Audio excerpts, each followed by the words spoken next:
Hey, podcast listening people, welcome to another fantastic, exciting, thrilling episode of the B2B Mentors podcast. And of course, I have a very special guest for you today. So we're doing an interview. Do me this tiny favor because we're bringing this to you for free insights, information from real B2B marketing practitioners, leaders, executives, what I would call business influencers, right? And so make sure you share this. If not only for you, I guarantee you, there is someone else in your network who's going to get great value out of this, especially because today I have my friend who's not far from me down in Miami, Gil Allouche, who is a software engineer turned data-driven growth marketer. He's an advisor and co-founder and CEO of Metadata.io, which is 2 years running now. Inc. 500. Is it 3 years running now? Inc. 500. 7 years running now. See, look at that. 7 years. That ain't an easy list to get on. That we're gonna have to talk about that for sure. Inc. 500 company, the marketing OS that eliminates repetitive marketing tasks and improves performance at the same time. This means less time spent on tactical execution for B2B marketers and more time spent on high value work, strategy, and creativity, which is the fun stuff us marketers want to be doing. Am I right, my friend? Welcome to the show. Thank you for having me. And I misled you. It's 7 years the company is running. It's the third year that we are on the 500 Inc. and maybe the fourth, but I'm not allowed to announce. So, but definitely three. Well, congratulations on your success. It's not easy. Someone who's, founded multiple companies, run multiple, marketing departments, and it from the outside looking in, it's like, yeah, everyone can build a successful 7, 8, 9-figure business. But, when you're actually in there doing it, there is a lot of hard work. And so congrats on that. And by the way, so you're in Miami, you're born and raised in Israel. Is that right? That's right. I spend my time between Miami, Dominican Republic, and many other countries. I travel quite often, but I was born in Israel and moved to the US about 15 years ago. Oh, cool, man. Did you originally move into Florida, or did No, you go I to New was York first, or California? Like those are the three spots where anyone overseas usually goes to in the beginning. I always wanted to move to the United States and start a company. I knew that from a very early age, although I've never been to the United States. Before I moved my life, I've never visited, not even for a day. And I moved directly to Boston because that's where I found my dream college. I went to Babson College, which is an entrepreneurship focused graduate school. And man, let me tell you, I had no idea that well, I didn't do anything about the US and I didn't know about the East Coast, West Coast, and I had no idea it gets cold in Boston. And I only had a week worth of summer clothes from Israel. And so, no, Boston was my first spot. And then it was California. And then it was Miami. So, where in Israel were you from exactly? Netanya. I'm from a town that is in between Tel Aviv and Haifa. Okay. Yeah, it's like a beach town. And I was like 10 minutes walk from the beach my whole life. Yeah, that's amazing, man. It's so beautiful. I did my birthright trip to Israel a number of years ago. Amazing. And I love Haifa and all the area. And like Tel Aviv is just so unbeatably gorgeous. The food, the people. But it sounds like you get to go back and try. I imagine you have some family that still lives there. I literally was just there. I was just there like 2 weeks ago for almost a month. So I just experienced all the things you were talking about, seeing old people and food, and just went to the Dead Sea and to the beach whenever I want. So yeah, there's a lot of it's a good spot. Go rub some mud on you from the Dead Sea and Yeah, everything. of course. Just sit out in the sun. What's one thing that you miss most about Israel that you can't seem to have or get in the US? People may not realize or recognize about living in Israel. There's a lot, but one of the things that I like most is how it's very family friendly. It's just like it's just a lot of families walking around. It's just like if you've ever been to San Francisco, it's almost the opposite. And people are also very warm. People are very warm, very casual, almost family-like to one another, which sometimes it gets on your nerves because it's like, I don't know you, what are you doing? But sometimes everyone's in each other's business. yeah, but on the other hand, exactly, it's kind of sweet. So, but that's one of the things that is just like so fundamentally different than other places, especially in the United States. Yeah, it's very true. And in the world of business, where you already interested, you were in the software engineering side, were you planning on just doing that and then something pivoted, someone you had a discussion with, a mentor, like what made that shift from kind of even employee thinking to entrepreneurship land, the magical land of entrepreneurship? Yeah, the dark side. I started the entrepreneurship journey when I was young. I was buying firecrackers in France, which is where my last name is in, and I would sell them in Israel for like so much more, like 10, 15x multiple, both to the individuals as well. I would sell to the stores that would sell it to people. So I started entrepreneurship. I had my own computer fixing business when I was like 16. So I started those things before. It's not like I had one like inspirational conversation. I was like, oh my god, what am I doing? Writing software. I should be an engineer. I should be an entrepreneur. I knew that from early age. I just didn't really have the mindset to know how to get there. I had no clue. I don't know anyone. I didn't know, I should say, anyone who was an entrepreneur. So it's not like I had someone that I could follow their steps. It wasn't like that. And so I just had to get through the steps slowly. And being a software engineer was a very safe. I already knew how to build software. I knew I'm going to be good at it, and so I that was my first career choice. But right after I did that, I had like a few years of in my under my belt writing software, and I realized I have to get to the business side because that's where, there's a whole area I'm completely blind to. I'm just writing code in some room and I have no idea anyone using it, how much they're paying for it, is it good? And so I was really attracted to it. Um, Coming to the United States and doing my graduate school was my ticket in. That was my transition. I'm moving away from being writing code to selling, designing, marketing, products, so on and so forth. And that was the transition period. I love it. When I looked the other day, there's some like I think 7,000 plus Martech in the stack now. Hmm. And I think the biggest challenge, for marketers is not figuring out what we can add into our lives to be successful. But what I find, and again, I interview a lot of very successful Fortune 500 CMOs, and what they're really doing is figuring out what can we eliminate, what can we get rid of, how can we dial in and focus. And so with metadata, actually, I want to do this before I pivot into that question. Metadata in itself and building that, was there, mentors of yours? Did you hire coaches? Like, what have you done to really separate yourself and build into the company that you are today? No, that's a great question. And the answer is absolutely yes. I've had great mentors throughout my journey as a CEO. One of my best mentors is Mark Organ, who was the founder of Eloqua that got public and then sold to Oracle, so a very successful marketing technology company. Um,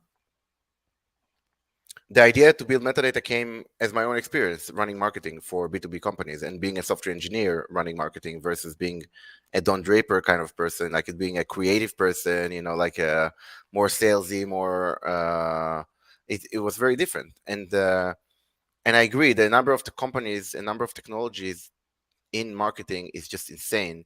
It's probably a lot less for B2B. The number that you have is true, but both for B2C and B2B. For B2B, the number is smaller. It's more like in the thousand, but still, it's insane amount. And no, yeah, every CMO in the world, they want to they want to remove things from their stack, they want to consolidate their stack, and they want to take advantage of the stack because vast majority of companies, even a company like Metadata, which is small in comparison, like what, we're 120 people, we're not like a Fortune, we're not like a 5,000. Still, we have pieces of technology that we're not using, that we bought at some point, and it was good. Maybe some employee used it at some point, and then he was gone or she was gone, and now we have this legacy technology that we don't really know what to do with it or how to use it. And so we our thesis is that you in order for you to be successful as a B2B marketing unit, you have to really exhaust the usage of each and every one of those technologies you have, and you have to remove the silos between them, and that's exactly what we're trying to do in metadata. So give a deeper description of that, and anyone that wants to go check that out, metadata.io. And I've got it on the screen here on video. For those of you listening, we'll include the link if you want to go check it out as well. What is in essence the problem you're solving when your team is approaching your target personas, what are you using that's they're going, oh shit, like I definitely need to tap into that? Yeah, and so companies that are B2B companies with a complex sales, with a ticket item that, let's say, it's like 20 grand and above. It could be Zoom that the Zoom is like maybe on the higher or Juniper networks, or Ring Central, or Yelp, or it could be much smaller companies like Drift and etc. And the value proposition is simple. If you want to build pipeline for your sales counterpart, you have to do a million things. You have to run email campaigns, you have to run ads, you have to buy data, you have to do attribution, personalization, so on and so forth. There are a lot of technical, repetitive, mundane tasks in B2B digital marketing, and metadata essentially takes over all of those tasks and abstracts them from you, the marketer, so you can, first of all, punch significantly above your belt. You can, let's say, run 100 times more execution that you can run if you're doing things manually. And the second part is that you can focus on things that you do most, you do best as a human, like strategic tasks and creative tasks. You never have to, if you're using metadata, it gives you a scientific methodology to provide source pipeline for your sales counterpart. It's not a guessing game anymore. It's not like you're not placing bets that you don't know if they're going to pan out. And most importantly, you're not doing technical, repetitive, mundane work, which makes makes you so much happier and makes you so much more productive in your work. And at the end of the day, the result is pipeline. The money in, money out. We need to make sure that by using the experimentation, by trying out every permutation of every creative, every channel, every campaign type, every audience, every message, you essentially exhaust all the work you could be doing as a marketing unit or as a marketing agency, and you quickly fine tune into the 5%, 10% of campaigns that actually yield all of your pipeline. And that's what our software does, using automation and artificial intelligence, so that humans basically don't have to do it. If you're a marketer using metadata, you never have to ever log in again to Facebook or LinkedIn. You never have to buy data sources, CSV files, and upload custom audience. You never have to set up UTM tags in a spreadsheet. You never have to worry about attribution or lead enrichment. Any of those things are out the window. You can focus on, I have this great creative idea, I want to try it out, and you put a budget, timeline, and a goal, and you let the system experiment and execute it Oh, for you. wow, it sounds like one of those, it's like too good to be true. I want to dive into that further. And this has been big discussion lately as well, is that marketers, CMOs especially, are like no longer creative strategy. Now they're more technical engineer, people management, because they have to be, because either we got to stuff our department full of more bodies to execute on this, and or I'm so busy dealing with the small things, data, analytics, software, that I can't the rest of it. And you see it across the board for most companies, the strategy, the creativity, the things that you can really focus on, as Jay Bear talks about this. We did this on the podcast, talk triggers, right? That get people really talking about your brand. We can't focus on those things, and it takes us away from the bigger picture. One thing you have on your LinkedIn profile in your banner says experiment your way to revenue. What does that mean? Because from a marketer, like, I don't want to have to be doing a bunch of experiments. I want to know what I need to be executing on and go in and execute it. So what do you mean by that exactly? Well, all of life is an experiment, really. Every time you want to do something that you have never done before, you're in experiment land. And if you're a startup, by definition, you're in experiment land, because you're trying to figure out your product market fit. You may have an audience that you think is your ideal customer profile. You may think you know what message that customer profile wants to read or consume. You may have a channel that you think they're hanging out in, and you have all these assumptions, but until you start experimenting, you don't actually know it's true or not. So yes, ideally, you have a really good baseline. You have a good idea of where your customers reside, what channels, what message is going to work with them, what resonates, so on and so forth. Experimentation validates that or invalidates it. So, and it also dives deeper and tells you exactly what combination of variables is going to yield the most return for you. And so when we say experiment your will to your way to revenue, we mean in, instead of focusing on 4 or 5 experiments you are choosing to focus on because you have some emotional attachment to them, because your boss told you to, because that's what the cool person in a podcast or a LinkedIn post tells you to do.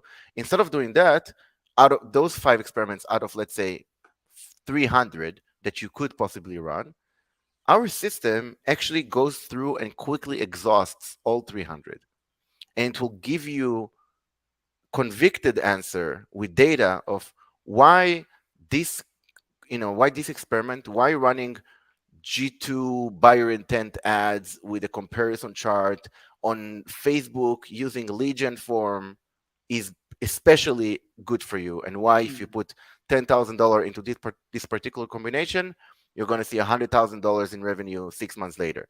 This is what the system will tell you, and in order for it to get there, it needs to actually run through many more experiments than the usual person will. With humans also, you have the amount of work that you, if you need to, let's say you're a marketer and you need to choose between one experiment and the other. One experiment is going to take you half an hour to do, one experiment is going to take you 7 hours to do, one experiment is going to have to, you can take a look once a week for 10 minutes and you can see how it's going. Another one, you have to take a look, you have to analyze it at least 2 hours every week to know how it's going. As a marketer, 99% of the marketer, which experiment are they going to choose to do? They're going to choose the easier one. Who wants to sign up for a shit show of like 7 hours analysis, like craziness? No one wants that shit. But once you remove that block and you say, look, you have to be objective, you have to you have to comparison to make. The computer doesn't care. The computer is like another API call for it. It's another line on code to audit to see if it's working well or not. And so once you separate the how long it's going to take me to do this, is this complicated, do I know how to do this, do I feel like doing this, you take all of this out, now you truly have a scientific method of of experimentation. And now the likelihood is that out of instead of choosing the best out of 5, you choose the best 5 out of 100. You choose the best Mm. 10 out of 200. And I guarantee you, like the kind of, we have customers who won awards for ads that they didn't set up, that the AI set up for them. And of course it happens because the experimentation is just, the statistical sample is so much wider, and the data is so much deeper, and there is no opinions or emotions or ego in the middle, so it's completely objective, and the kind of yield that you get from that kind of experimentation is non-comparable. So use case should really be if you're already running paid ads, LinkedIn, Google ads, Facebook, or if you're entertaining it, metadata should be that to help either, run the testing, but also keep track of all your metrics, understand where to add budget, take budget, adjust budget. But the key is very much like running paid campaigns. Like, is there a use case for we don't do any paid? I'm just using that as an example. We do all organic. Should we also be looking at using, metadata's technology? I think you nailed it. If you're spending 20 grand even on one campaign on Facebook or on AdWords, and you're trying to build pipeline from it, you should be using metadata, because it'll run experimentation at a different scale, and also it will optimize for pipeline versus for Mm. vanity metrics that the channels might optimize towards, like impressions or clicks and things that revenue leaders don't really care for. But if you don't, I mean, we have personalization aspects in our platform and some other value add. But truly, if you're not trying to grow using paid at this stage of the game, you should not, you're not, you don't need to manage this complexity if you don't have this operation to begin with. But I would say vast majority of companies, B2B companies, especially in the tech area, software area, cybersecurity, mid-market companies, they're all trying to grow. And whether they're using Twitter or Facebook or LinkedIn or Display or AdWords or Instagram, all of those channels that we support, by having a platform to run all of it for you, you'll discover it's like you're gaming the system. Instead of just working with one vendor, one channel, one campaign type, now you're working with all of it, and you can figure out for your audience where you're getting the best return for the dollar. For example, customers used to say Facebook doesn't work for B2B. which is true if you're using Facebook directly. But once you're using MetaMatch, you're using the audience layer that we provide. Now you have the same exact targeting that you have on LinkedIn on Facebook. And guess Wow. what? Now you're competing with a lot less people because everyone in B2B is in LinkedIn. Not everyone is in B2B is in Facebook because they all have the same limiting thoughts of it's not working.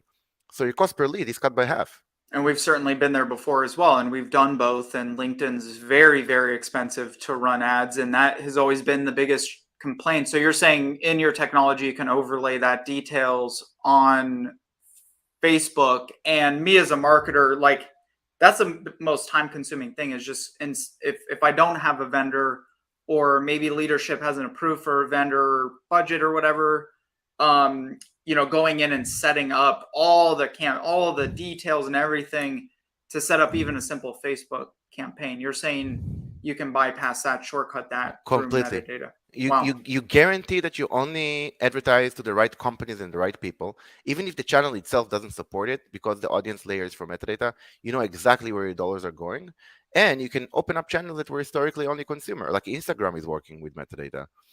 Twitter is now a new channel that we're supporting. TikTok will come next. Quora and Reddit, all the channels that historically have been only consumer are now fully open to B2B, and you never have to spend time on it. You don't have to spend the 20 minutes of setting up a campaign. It's Mm. you can set up in 20 minutes. You can set up 100, and you also don't have to monitor them. It's more than setting up a campaign. It's monitoring them day in day out to see if they're Yeah. going well. That takes forever, and then now you have a system that's like a And then you have to guess too. Is this going in the right direction or is it not? Do I just hold on tight and then see totally what happens in 3 weeks and a couple weeks or a month or whatever? exactly. You're gonna have to connect up. I don't know if you know my friend AJ Wilcox, very big brand in the LinkedIn advertising space. You have to look him up and connect. Maybe there's some kind of collaboration, but he's doing millions and millions a month in managing LinkedIn ad budget, but may not be aware of how your guys' platform can play a role. And there's lots of companies out there just like that. And so for you, like from on the other side of things, and marketers are frustrated now. Things and I've experienced it ourselves. A lot of the stuff that was working 6 months ago, consistently, reliably, it's not. And so from where you sit, what are those top 2 to 3 channels, strategies that every B2B marketer should really be focused on this year and maybe in the near future? I mean, the truth is it keeps changing. That's why I call it arbitrage, because just like the stock market, like in advertising and in marketing, there are different opportunities in different times. Right now, we're in a time where money is short and growth is stagnating, and so you kind of trying to find where is the higher ROI channel that can go after. Um, Email is still a great channel. I think that every company should be experimenting with email, because some things that it doesn't work is never the right conclusion. It must be it's usually a false positive, meaning you didn't do something right. So email campaign is something that every company should experiment with. um, I think buyer intent is something that is more recent, that is extremely useful. So for example, for us, when we didn't have marketing budget, uh, all we did is make sure that when our competitors who did have a great budget, when they brought in someone to a sales cycle, we were already there. And the Mm. way we did that is because consumer, even B2B consumers today, they look into the vendors, they look into reviews before making a purchase. And so when they go on Trust Radius, when they go on G2, you can buy that signal. You can say, hey, I want to get an API call or an email when Connor is looking at the Canvas marketing solution or demand generation solution. And so when you're now comparing between them, now you'll see metadata. And so buyer intent signals have become one of the most, I think, powerful things to invest in. You can really get buyers in a sales cycle. Um, and then I You think guys that do a lot of outbound also, besides just email? Are you doing cold calling as well and cold outreach on LinkedIn? Like, are you doing a bit of that and also the inbound? Obviously, you're showing up on podcasts. That's one form of getting reach, but you're doing a bit of both right now. we're doing both. Mostly because so we already know how obviously we use metadata. We know how to adapt, like expand and contract the advertising piece. Like if I wanted to get 1,000 inbound requests from paid ads this month, we could. We proved it to ourselves. We have, because the system knows how to expand and contract, but it's also very costly. And so in times like these, we're looking for how can we generate the same amount of pipeline with half the cost. That's where content, podcasts, LinkedIn posts, outbound emails, outbound emails within LinkedIn, these things are becoming very much more effective and cost effective. And so we're using those. What do you think budget wise for and just you may have a sense of this just across the board for clients, like what should we be looking at as a baseline to dedicate towards paid advertising on on channels in the B2B world? I know it depends, but do you have a rough sense of like average client spending 10 grand, average client spending 3 grand, average client spending 3 million a month? What are you seeing on that Our front? customers, I think, spend on average at least 20 grand. That's like the basic. But then you look at some of the larger customers we work with, some of them are spending 200,000 a month, easy. I think this is where I go back into kind of my more quantitative roots. To me, it's completely a mathematical equation. Let me ask you this question back. If I gave you a campaign that you put $100,000 in every month, and I'm not 100% sure exactly how much revenue you're getting at the end of the year. It's a lot, but I can't tell you exactly how. And there's another, or I'm going to tell you, hey, you're going to spend $1 million every month, but next quarter, out of this $1 million, I'm going to get you at least $1 million of revenue. Maybe exactly a million, maybe $1 million and one. So you put $1 million, you get $1 million back. It's now it becomes a much easier discussion, right? Like if you have a campaign, an ad campaign that is profitable, you put $1 in and you get at least $1 back in revenue after a few months. If you have that few months of runway, it becomes an extremely easy question. It's like, of course, I'm going to put all of my money in this. As long as this continues and I get within 3 months my dollar back, I'm going to do this all day. I'm going to do $2 and $4 and 100. I'm going to keep increasing it. The moment where you have to make those tough choices is when you don't get it back or when you don't know how to measure it. And that's exactly what we're trying to eliminate. Marketing and advertising does not have to be a guesswork. It's not a guesswork. We were uh, brought up to believe that's the case because the people that ran the ads for us, they couldn't figure it out, and so they just told us it's impossible to figure out. But it's true. It's a lie. You can absolutely find a correlation between the dollars that you're investing and the money that you're coming back. It's not easy. You may have to put some time to put attribution together and experiment properly and isolate and do some blind tests. But that's exactly what our piece of software does. Some of our customers were not sure. Forget about metadata. They were happy with paid ads. They were happy with metadata. They were happy with the channel. They were not sure which data should they keep buying these assets for marketing. Should they keep building more of these assets or different assets? Should they buy this buyer intent signal or should not? And we could tell them within a second. We could tell them in the experiments page, look, the same exact campaign, everything else stays the same. This time you're using lead gen ad, this time you're using landing page, this time you're using a form, this time you're using a chat, this time you're using this piece of content versus the other one. You can see the lift. It's super easy. And then you can make a decision, oh, well, this is easy now. Tomorrow, I'm going to buy the next asset from this person and not from that person because this person's assets are getting me all the pipeline and these ones are not. What's something you've held as a long-standing belief, maybe even for years and years, about B2B marketing that in recent months or even weeks you've maybe completely changed your mind about?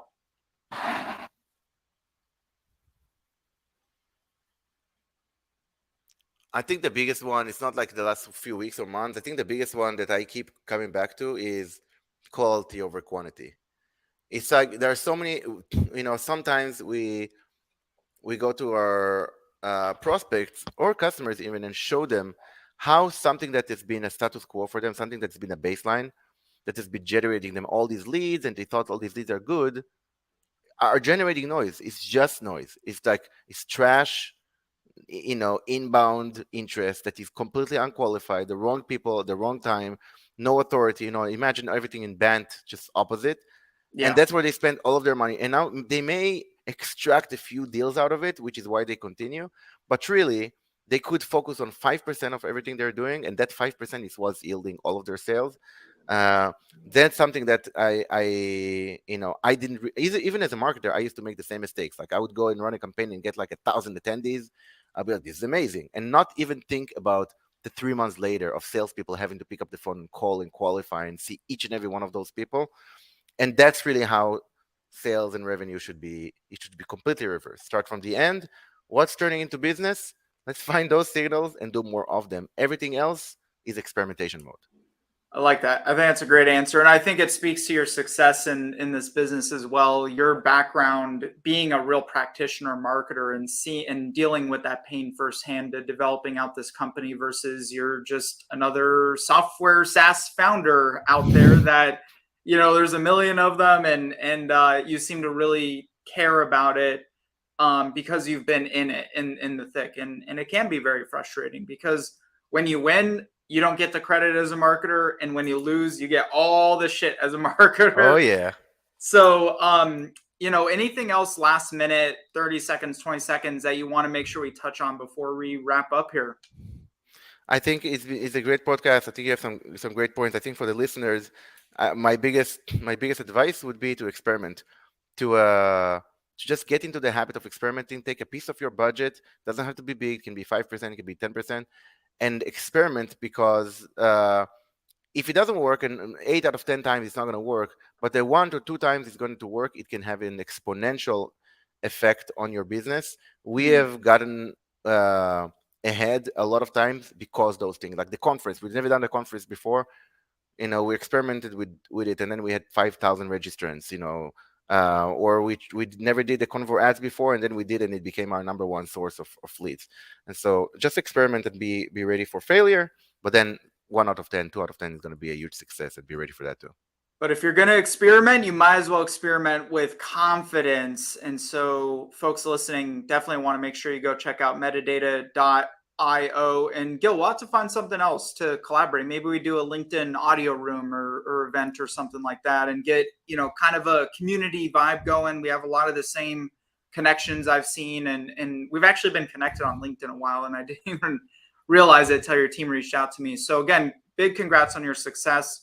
I'm very much, now that we have the relationship, looking forward to seeing what direction you're taking the company, into the future here. And then best way for people to find you, follow you, get into contact with you. Gil Allouche on LinkedIn or gil@metadata.io.